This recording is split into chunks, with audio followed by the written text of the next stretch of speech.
Muy bien, pues qué alegría poder estar aquí con vosotros un domingo a la mañana. Damos gracias a Dios por cómo Él está obrando en esta iglesia y a través de esta iglesia. Y la verdad que es una alegría ver caras ya conocidas y ver caras nuevas, que no hemos coincidido hasta ahora, así que puede ser que sea la primera vez. Muy bien, no sé si conocéis a esta mujer. Se llama Trudy Ederle y en el año 1926 se convirtió en la primera mujer que atravesó el Canal de la Mancha nadando. Y el Canal de la Mancha se encuentra entre Francia e Inglaterra y lo cruzó en medio de un contexto donde existía un cierto rechazo social hacia ella por ser mujer y porque la creían incapaz de poder llevar a cabo pues esta travesía nadando. Finalmente ella lo consiguió.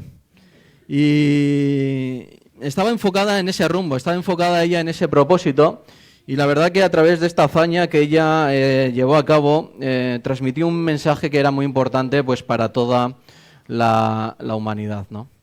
En el texto que nos toca en esta mañana, que se encuentra en Juan capítulo 15, versículos del 18 al 27, pues nos encontramos con un texto en el cual Jesús habla a sus discípulos. Es un tiempo íntimo, personal, donde Jesús estaba con sus amigos que le han estado acompañando durante esos 3 años y les transmite que van a padecer rechazo, que van a padecer persecución, pero también les enfoca en un rumbo, en una dirección, que es la idea de dar testimonio de Jesús aún en medio de esas circunstancias de rechazo que iban a experimentar.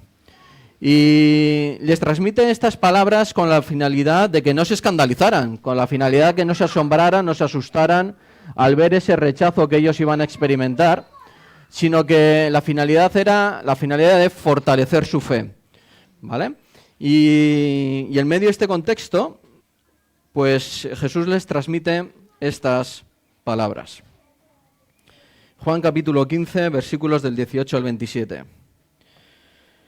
Si el mundo os aborrece, sabed que a mí me ha aborrecido antes que a vosotros. Si fuereis del mundo, el mundo amaría lo suyo, pero porque no sois del mundo, antes yo os elegí del mundo, por eso el mundo os aborrece. Acordaos de la palabra que yo os he dicho, el siervo no es mayor que su señor. Si a mí me han perseguido, también a vosotros os perseguirán. Si han guardado mi palabra, también guardarán la vuestra. Mas todo esto harán por causa de mi nombre, porque no conocen al que me ha enviado. Si yo no hubiera venido ni les hubiera hablado, no tendrían pecado, pero ahora no tienen excusa por su pecado. El que me aborrece a mí, también a mi Padre aborrece. Si yo no hubiese hecho entre ellos obras que ningún otro ha hecho, no tendrían pecado, pero ahora han visto y han aborrecido a mí y a mi Padre. Pero esto es para que se cumpla la palabra que está escrita en su ley. Sin causa me aborrecieron. Pero cuando venga el Consolador, a quien yo os enviaré del Padre, el Espíritu de verdad, el cual procede del Padre, Él dará testimonio acerca de mí. Y vosotros daréis testimonio también porque habéis estado conmigo desde el principio. Estas palabras se engloban en este discurso de los versículos del 14, de los capítulos del 14 hasta el 17, y ocurrió antes de que Jesús fuera entregado, fuera juzgado, fuera asesinado, ¿no? Y previamente, a comienzos del capítulo 14, Jesús ya les está advirtiendo de que Él se va a marchar, de que Él se va a ir. Y esto también había producido tristeza en sus corazones, ¿no? Y aquí, a través de estas palabras, Jesús les está preparando para los desafíos ante los cuales iban a ser expuestos. Jesús se marchaba, ellos se quedaban, y Jesús les dice, mira, va a pasar esto. Les está preparando para lo que iban a ser expuestos, ¿no? Y después de impulsarles a permanecer en Jesús, que entiendo yo que es lo que habéis tratado en domingos anteriores, ¿vale? Permanecer en Cristo. Después de impulsarles a amarse los unos a los otros, ahora Jesús les dice, mirad, vais a ser odiados, vais a ser aborrecidos, ¿no? Rechazados por el mundo. La palabra aborrecer en el griego Viene de la palabra miseo, que significa odio. Por ejemplo, habréis escuchado la palabra misógeno, ¿no? Odio, rechazo hacia las mujeres por el hecho de ser mujeres. Pues esta palabra tiene esta raíz, misio, y habla de este odio, habla acerca de este rechazo, ¿no? hacia ellos, lo que ellos iban a experimentar. Y en los versículos del 18 al 25 vemos las razones. Primer punto, las razones del rechazo. Les expone, mira, vais a ser rechazados, pero la pregunta es ¿por qué? ¿Por qué iban a ser rechazados? Y lo vemos en los versículos del 18 al 25, donde identifico 4 razones por las cuales iban a ser rechazados. La primera razón por la cual iban a ser rechazados, versículo 18, es porque Jesús fue primeramente rechazado. Y eso lo menciona en el versículo 18. Lo primero que expone Jesús es que él había sido rechazado y ellos tenían que ser conscientes de ello, ¿no? Los discípulos que le estuvieron acompañando a lo largo de los 3 años, ellos lo pudieron percibir, lo pudieron ver, que realmente Jesús había sufrido ese rechazo, esa oposición, esa tribulación, esas pruebas, con la finalidad de atacar su fe, etcétera, su identidad, porque no creían en su autoridad, no creían en su mensaje, no creían en su divinidad, en su esencia,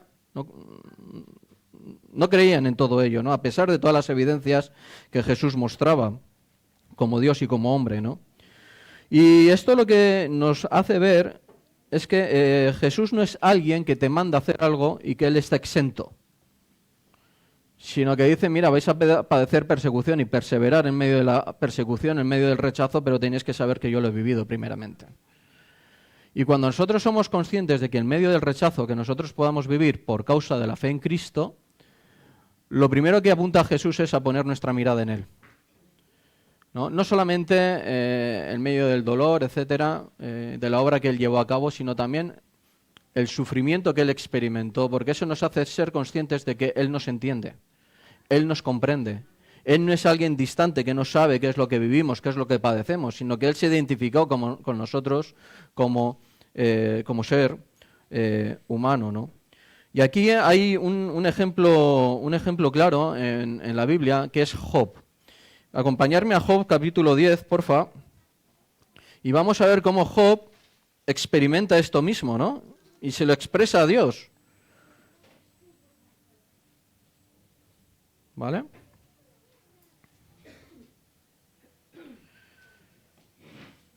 Job, ya sabéis que estaba viviendo una situación difícil. Y Job, en su momento de angustia, de lamento, de aflicción, clama a Dios y le dice lo siguiente. Job capítulo 10, versículos 4 y 5. ¿Tienes tú acaso ojos de carne? ¿Ves tú cómo ve el hombre? ¿Son tus días como los días del hombre o tus años como los tiempos humanos? Para que inquieras en mi iniquidad y busques mi pecado, aunque tú sabes que no soy impío y que no hay quien de tu mano me libre. Es decir, está diciendo, oye, ¿tú verdaderamente me comprendes a mí? Pues sí, porque Job se lo estaba expresando ahí en ese momento. Pero este es un mensaje que está apuntando a Cristo. Dios, hecho hombre, que se identificó con todos nosotros, y era una persona que veía con ojos de carne. Era una persona que vivió entre nosotros, ¿no? Por lo tanto, ante todas estas respuestas podríamos ver, sí, él era consciente de toda la situación que Job estaba viviendo, estaba experimentando, ¿no? Y él conoce nuestras situaciones, las situaciones que vivimos, ¿no? En el versículo 19 vemos la segunda razón, y es que los discípulos no eran de este mundo, y Jesús ya se lo está diciendo a los apóstoles, a los discípulos en este momento. ¿Y qué quiere decir que no eran de este mundo? Lo que quiere decir, lo que significa, es que los discípulos no viven conforme al sistema de este mundo, ¿no? Sino que Jesús los escogió del mundo, formando parte así de su pueblo, de su reino. Personas que iban a vivir conforme no al sistema de este mundo, sino conforme a los valores del reino, conforme a las directrices, los patrones del pueblo que Dios había establecido, conforme a su palabra. Y Jesús ya les está diciendo, mira, vosotros no sois de este mundo. Y todas aquellas personas que hemos creído en Cristo Jesús como nuestro Señor y Salvador, tenemos que ser conscientes de que este no es nuestro mundo. Vivimos en este mundo, pero no somos de este mundo. Aquí hay un texto que me gusta, que es Juan capítulo 17, versículos 14 al 21. Porque en esta oración vamos a ver cómo Jesús intercede al Padre hablando acerca de sus discípulos y cómo habla acerca de los discípulos en medio de este mundo, en medio de este sistema terrenal, ¿no? Juan capítulo 17, versículos 14 al 21, dice, hablando a Dios, él con Dios Padre, yo les he dado tu palabra y el mundo los aborreció, porque no son del mundo, como tampoco yo soy del mundo. No ruego que los quites del mundo, sino que los guardes del mal. No son del mundo, como tampoco yo soy del mundo. Santifícalos en tu verdad, tu palabra es verdad. Como tú me enviaste al mundo, así yo los he enviado al mundo. Y por ello yo me santifico a mí mismo, para que también ellos sean santificados en la verdad. Y dice, mas no ruego solamente por esto, sino también por los que han de creer en mí por la palabra de ellos, para que todos sean uno, como tú, oh Padre, en mí y yo en ti, que también ellos sean uno, para que el mundo crea que tú me enviaste. De tal forma que aquí Jesús, cuando está hablando a Dios Padre y tiene ahí a los discípulos, a los apóstoles, intercediendo por ellos, lo primero que dice es, mira, Dios, no te ruego que los quites de este mundo, de este sistema. Lo que te pido es que tú los guardes en medio de este sistema. Y mientras tú los guardas en medio de este sistema, también santifícalos en tu verdad, santifícalos en tu palabra, de tal forma que nos está diciendo, oye, mira, no tenemos que vivir aislados en un monte, como monjes, sino que tenemos que estar en medio de la sociedad, donde Dios nos guarde de todo mal, donde Dios nos santifique a través de su palabra, que su palabra es verdad, pero que podamos vivir en medio de este texto, de este contexto. ¿Y haciendo qué? Y dice, como tú me enviaste al mundo, así yo los he enviado al mundo a hacer misión. Y dice, versículo 20, y es que solamente yo cuando estoy hablando contigo, Dios Padre, no estoy intercediendo solamente por los apóstoles o los discípulos, sino estoy intercediendo por todos aquellos a los cuales los apóstoles, los discípulos, están compartiendo el mensaje del Evangelio. Y en medio de todo esto, versículo 21, no solamente que vivan siendo uno, sino para que el mundo crea que tú me enviaste. De tal forma que hay una misión en todo esto.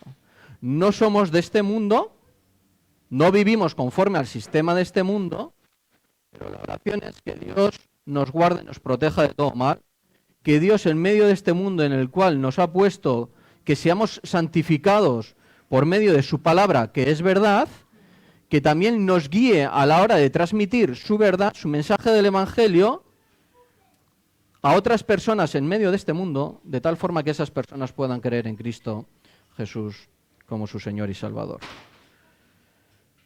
Así pues, tenemos que reconocer que no somos parte de este mundo, pero estamos llamados a vivir en este mundo para ser y hacer misión en medio de este mundo, de tal forma que más personas crean en Cristo Jesús como Señor y Salvador, ¿no? La tercera razón por la cual iban a ser rechazados, iban a ser odiados, etcétera. La tercera razón la vemos en el versículo 20.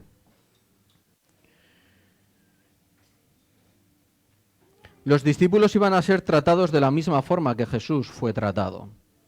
No esperemos que vayamos a ser tratados de una forma distinta que a Jesús. Y esto lo expresa mediante una frase que Jesús repite en varias ocasiones: el siervo no es mayor que su señor, ¿no? Haciendo alusión a que el siervo puede experimentar un trato, o va a experimentar un trato igual que Jesús experimentó en aquel entonces. Y en estas palabras vemos promesas. ¿Cuánto nos gusta atesorar las promesas? ¿No? Bien, primera promesa. A ver si nos gusta esta.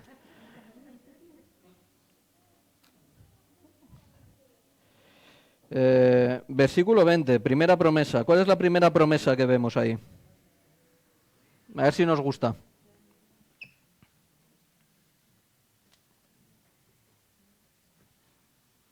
¿Cuál sería? Ahí, esa es la promesa. Que somos... promesas de Dios, las atesoro, me las quedo. Pues bien, ahí está la primera de este texto. Esto no gusta, ¿no? Esta promesa no gusta tanto, ¿no? Por lo tanto, los que seguimos a Jesús tenemos que ser conscientes de que estamos llamados a sufrir persecución, sufrir rechazo por causa de nuestra fe en Cristo Jesús. No solamente la vivió, primeramente, no solamente significa que no formamos parte de este mundo, sino que encima Jesús promete que vamos a padecer persecución. Y tenemos que ser conscientes de todo ello, ¿no?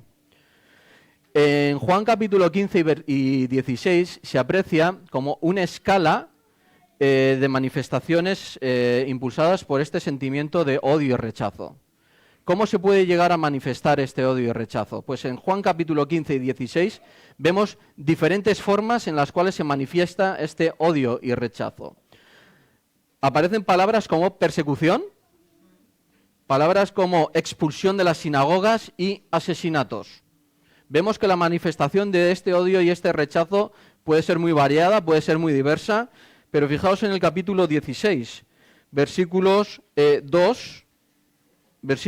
2. Os expulsarán de las sinagogas, esa es una forma de expresar un rechazo, pero la otra es que también os matarán. Esa es otra forma de expresar odio o rechazo, ¿no? En aquella sociedad existían ciertos grupos religiosos que tenían diferentes creencias. Estaban los fariseos, los saduceos, los herodianos, y cada uno tenía su cosmovisión acerca de Dios y de la forma en la cual ellos entendían que servían a Dios o que estaban en una buena relación con Dios, ¿no? Sin embargo, odiaban a Jesús. Todos estos odiaban a Jesús y todo lo que estaba relacionado con él, hasta el punto de buscar su muerte, ¿no? En nuestros tiempos ocurre lo mismo. Ocurre exactamente lo mismo, ¿no? A nivel mundial. En nuestra sociedad, quizás haya un sentimiento de odio o de rechazo manifestado, no quizás en asesinatos, no quizás en la expulsión de ciertos lugares públicos, etcétera, pero quizás igual sí existe un rechazo en el distanciamiento. Personas que quizás no se quieran relacionar contigo o conmigo por causa de nuestra fe, que quieran mantener distancias, que no quieran escuchar nada, porque no quieren saber nada. Eso es una forma de rechazo. Otra forma de rechazo, ¿cuál puede llegar a ser? Las burlas, que quizás esto en los colegios o institutos, universidades, uno puede experimentar porque eres joven y quizás, pues con todo lo que estamos viendo en la sociedad, pues bueno, es una forma desmesurada en medio de estos contextos. Falsas acusaciones también, por causa de la fe en Jesucristo. De tal forma que vemos un odio, un rechazo manifestado de diferentes formas. Pero el asesinato, por ser seguidor de Cristo, sí que está presente en este tiempo. Quizás no aquí en Tolosa, quizás no en Guipúzcoa, País Vasco, pero sí en Corea del Norte, sí en Nigeria y sí en Colombia. No sé si hay alguien de Colombia aquí. Vale. Y en Colombia también. Porque si tú promueves unos valores cristianos, unos valores bíblicos en medio de una sociedad donde quizás acusas o condenas ciertas prácticas, ¿no? Etcétera, pues igual pueden llegar a matarte por ello. Entonces vemos que esta clase de rechazo o persecución sí que existe de diferentes formas, de diferentes maneras. Hay esta promesa, pero por otro lado hay otra promesa. ¿Y cuál sería la segunda promesa? dice, si han guardado mi palabra, también guardarán la vuestra. No. Entonces, ¿qué ocurre? Que estas son palabras de esperanza, que también aparecen reflejadas en Juan capítulo 14, versículos 21 al 24. Porque ¿quiénes son estas personas que guardan mis palabras y que también a su vez guardan las palabras de los apóstoles, que van a ir anunciando o promulgando en medio de su contexto? Pues según Juan 14, versículos 21 al 24, ¿quiénes son estas personas? Dice, el que tiene mis mandamientos y los guarda, ese es el que me ama. Y el que me ama será amado por mi Padre, y yo le amaré y me manifestaré a él. El que me ama mi palabra guardará, y mi Padre le amará y vendremos a él y haremos morada con él. El que no me ama no guarda mis palabras, no vive, no obedece mis palabras. Y la palabra que habéis oído no es mía, sino del Padre que me envió. De tal forma que ya les está diciendo también que hay personas que guardarán su palabra y que si han guardado la palabra de Jesús, también guardarán las palabras que los apóstoles, los discípulos, irán anunciando conforme lo vayan extendiendo, ¿no? En aquellos tiempos de Jesús hubo personas que formaban parte de estos grupos religiosos que escucharon el mensaje del Evangelio, creyeron el mensaje del Evangelio y vivieron este mensaje. Y esto también nos impulsa a nosotros a ser conscientes de que, aunque Dios nos promete que vamos a padecer persecución, en sus palabras también vemos palabras de esperanza haciéndonos ver que aun en medio de estas circunstancias habrá personas que entreguen su vida a Cristo en esta sociedad, en Tolosa, Tolosaldea, etcétera, ¿no? Y esto también puede traer esperanza e ilusión a nuestras vidas. Y el cuarto aspecto, el cuarto punto que me gustaría destacar, la cuarta razón por la cual el mundo no conoce a Dios, versículos del 21 al 25, que es que el mundo no conoce a Dios. No le conoce. Jesús ha venido, ha hablado, según estos textos, ha venido, ha hablado y ha actuado. Y hubo personas que viéndole, oyéndole y viendo cómo actuaba, no creyeron en él. Lo negaron. De tal forma que Jesús dice, mira, es que ya no tienen excusa por su pecado. Ya está, no se puede hacer más. Si lo han visto, han escuchado, tal, pues, ¿qué más hay? No tienen excusa de su pecado, ¿no? Pero aquí viene lo interesante. Y es que en dos ocasiones, en el capítulo 15, versículos 23 y 24, ¿qué es lo que dice? Han aborrecido a mí y también a mi Padre. Una persona no puede ser aceptada por Dios si esa persona no acepta a Jesucristo. Imposible. Y aquí ya está diciendo que toda aquella persona que me aborrece a mí, también a mi Padre aborrece. Él es el filtro. De tal forma que es interesante y es muy importante hoy en día que hay una cierta sensibilidad a nivel espiritual en España, en el País Vasco también, en Euskadi, hay una cierta sensibilidad en el cual se habla mucho acerca de la existencia de Dios. Y una persona puede creer que Dios existe, pero eso no implica el hecho de decir que tiene una relación reconciliada con Dios por creer que Dios existe. Una persona puede decir creo en Dios, pero eso no significa que sea reconciliado con Dios. Porque ¿quién es el filtro? Es Jesús. Es Jesús. De tal forma que importante es apuntar siempre a la persona de Jesús. Cuando predicamos un mensaje, hablar siempre de Jesús. ¿En quién creo? En Jesús.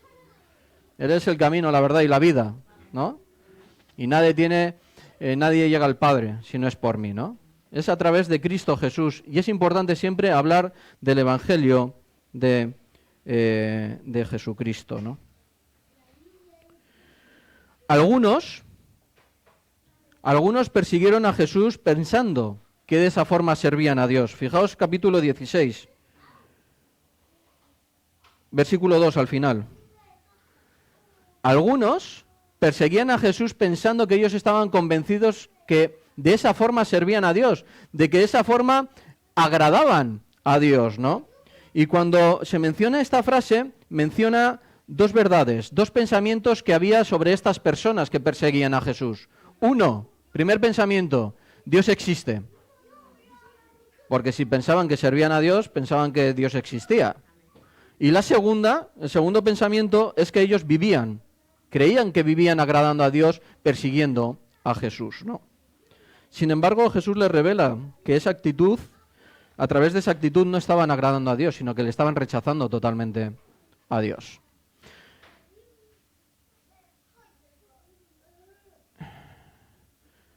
Quizás en nuestro entorno, o quizás hoy aquí mismo, hay alguna persona que piensa que está reconciliada con Dios por el hecho de venir a la iglesia. Quizás en nuestro entorno hay alguna persona que está reconciliada con Dios por hacer buenas obras, por ser una buena persona según el código civil moral de nuestra sociedad, etcétera. Quizás hay personas que crean que todo el mundo es reconciliado con Dios, que todo el mundo es hijo de Dios. Y Jesús dice, mira, no es así, esto no funciona así. Puedes pensar que Dios existe y tú puedes llegar a pensar que tienes una buena relación con Dios. Pero si verdaderamente, según el mensaje de la Biblia, no eres una persona que ha reconocido delante de Dios tu pecado, tu enemistad, tu error delante de Dios y confías en Cristo Jesús como el único medio y salvador a través del cual el ser humano puede ser reconciliado con Dios, si no das ese paso, puedes hacer muchas cosas, pero jamás ser reconciliado con Dios. Ese es el filtro. Ese es el filtro. Y me encanta que Jesús lo saque a la luz, porque puede haber mucha confusión en medio de la sociedad de aquel entonces, donde creían que tenían una buena relación y Jesús les dice, no, es que eso no es. Y me gusta que lo saque a la luz porque Él busca que el ser humano sea reconciliado con Dios. Y no se queda callado, sino que lo expone y dice, mira, este es el camino. Este es el camino. Ahora el tema es, ¿qué pasos da cada uno? ¿Cuál es el camino que toma cada uno, ¿no? Y en este primer punto dice, mira, muchos me han aborrecido y han aborrecido a mi Padre conforme dicen las Escrituras previamente, en los Salmos 35 y 69. Sin causa me aborrecieron. Este sin causa habla que no existía ningún motivo justificable conforme a los parámetros de Dios, conforme a los principios de Dios, a través de los cuales le odiaran. ¿Me explico? Igual alguien pensaba así, pues yo perseguía a esta persona porque yo pensaba que... Bueno, lo que tú pienses es una cosa. Pero Jesús lo que está diciendo, sin causa me aborrecieron, es que no existía ninguna causa, ningún motivo justificable según los parámetros de Dios para que le odiaran a Jesús. Porque Él era perfecto, puro, santo, sin mancha. No había causa alguna. Segundo punto, podemos ver cuáles son las razones de este rechazo. Pero, claro, ¿cuál es el rumbo que hay que tomar ahora? Una persona puede ser consciente, vale, pues soy rechazado por estas cosas, pero ¿qué hago yo ahora? ¿Cómo vivo? Pues aquí Jesús marca el rumbo en medio de ese rechazo, ¿no? Y lo vemos en los versículos 26 y 27. En Juan capítulo 5, Jesús hablando acerca de su deidad, muchas personas rechazaron su deidad y Jesús en el capítulo 5 muestra 5 testimonios, 5 testigos los cuales verdaderamente acreditaban que Jesús era Dios. Estos 5 testigos que aparecen en Juan capítulo 5 son Juan el Bautista, las obras que Jesús hacía, Dios Padre, Moisés y las Escrituras. Y ahora Jesús menciona 2 testigos más, 2 personas que iban a dar testimonio de Jesús. ¿Quiénes son? Según este texto, las personas que aparecen aquí. ¿Quién? Espíritu Santo y... ¿Qué pone aquí?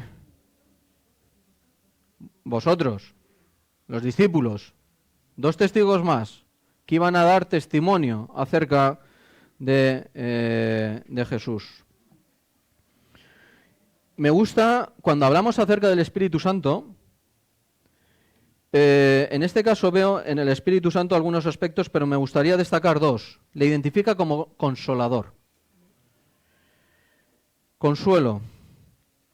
En 2 Corintios capítulo 1, versículos del 3 al 5, por tiempo no lo voy a leer, pero es bueno que lo podamos leer en casa, nos damos cuenta de que Dios es el manantial de toda consolación. Y qué importante es ver cuando Jesús dice, mirar, vais a ser aborrecidos, vais a ser rechazados, vais a ser despreciados, vais a sufrir. Quizás os van a expulsar de las sinagogas, les dice a ellos, quizás os van a matar, etcétera, y les dice, pero bueno, yo os enviaré al Consolador. Y es que en medio de todo este mensaje que dices, ¡guau, madre mía la que me viene! Pues dices, pues gracias porque tú envías a alguien que proviene de Dios Padre. Y es Jesús mismo el que envía a alguien que proviene de Dios Padre, que es el Espíritu Santo, el Consolador, que ¿qué es una de las funciones que va a hacer? Traer consuelo a nuestras vidas, en medio del sufrimiento, en medio de la adversidad. Pero también otra de las funciones que se hablará la semana que viene, entiendo, es cuál es la otra función del Espíritu Santo. Versículo 13, 16-13. Guiar a toda la verdad. No solamente trae consuelo a nuestras vidas, sino que encima nos impulsa o nos guía a toda la verdad, ¿no? La verdad.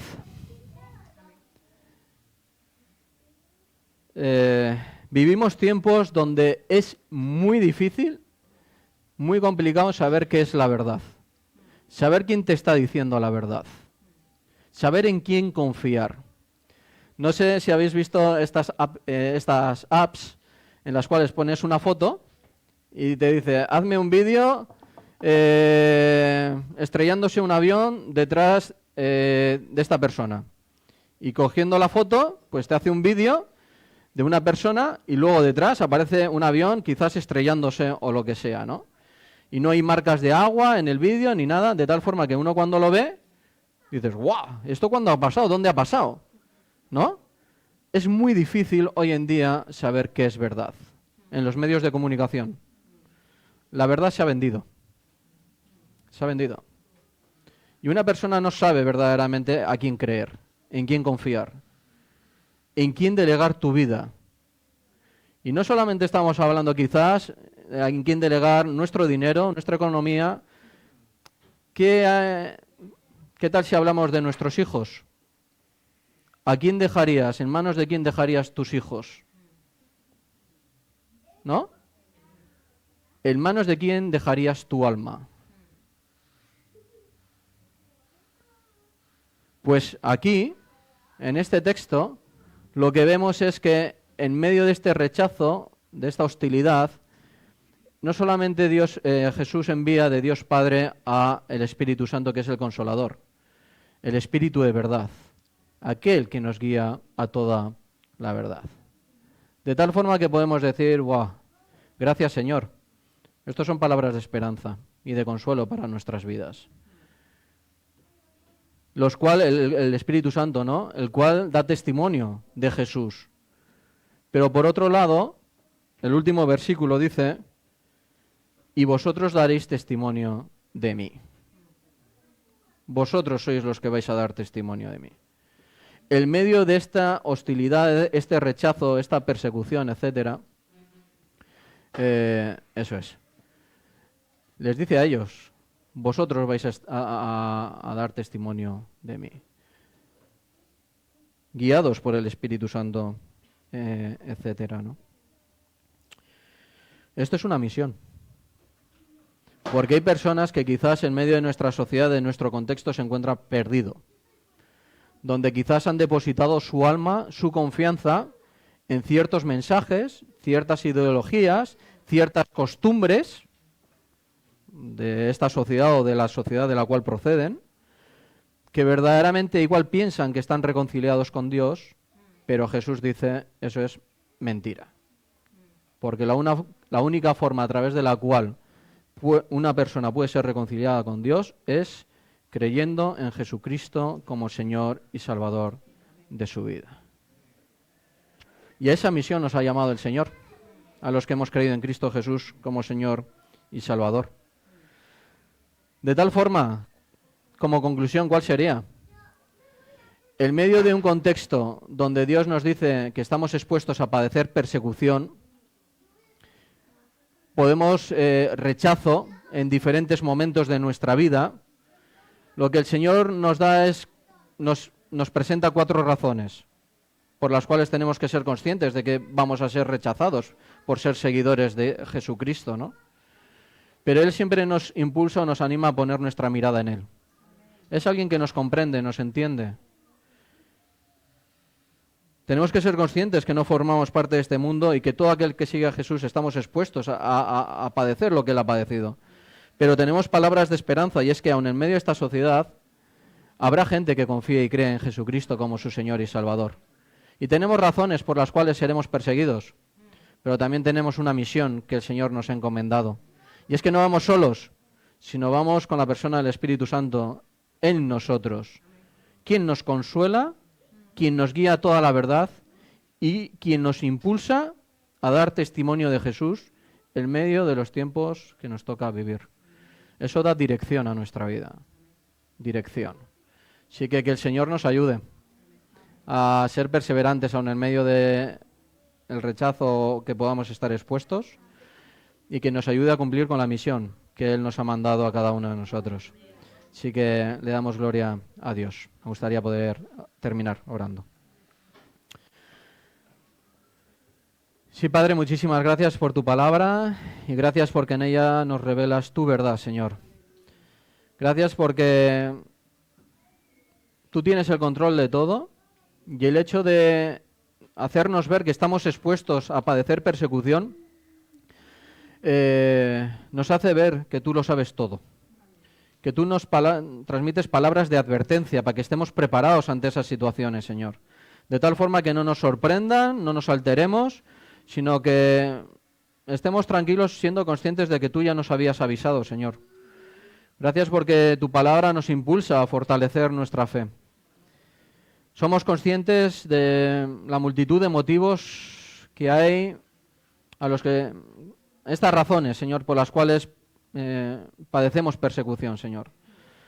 Jesucristo fue perseguido, fue traicionado, Padre, fue injustamente juzgado, condenado, crucificado, Señor, y somos conscientes de que Él nos entiende, nos comprende. No es alguien distante, ajeno a nuestras luchas, sino que alguien que se identificó con cada uno de nosotros, Señor. Y gracias por ser sensible a nuestras situaciones, Señor. Ayúdanos a ser conscientes de que padeceremos rechazo, etcétera, y ayúdanos a perseverar constantemente, Señor. A compartir constantemente el Evangelio de Jesucristo, porque tú nos has llamado a hacer misión, pero gracias porque no vamos solos, sino que el Espíritu Santo, que está en todos aquellos que hemos creído en Cristo Jesús como nuestro Señor y Salvador, Él trae consuelo a nuestras vidas, Señor. Y también gracias porque nos guía a toda verdad. Y podemos confiar y estar tranquilos, Señor, en ti, en tu palabra, Señor. Ayúdanos a estar cerca de las personas que nos rodean y a transmitir ese evangelio de la paz con Dios, Señor, que tanto necesita la gente escuchar, Señor. Ayúdanos, úsanos, Señor, y que la gloria sea solamente para ti, Padre. Muchísimas gracias por todo, en nombre de Jesús. Amén. Pues que el Señor os bendiga.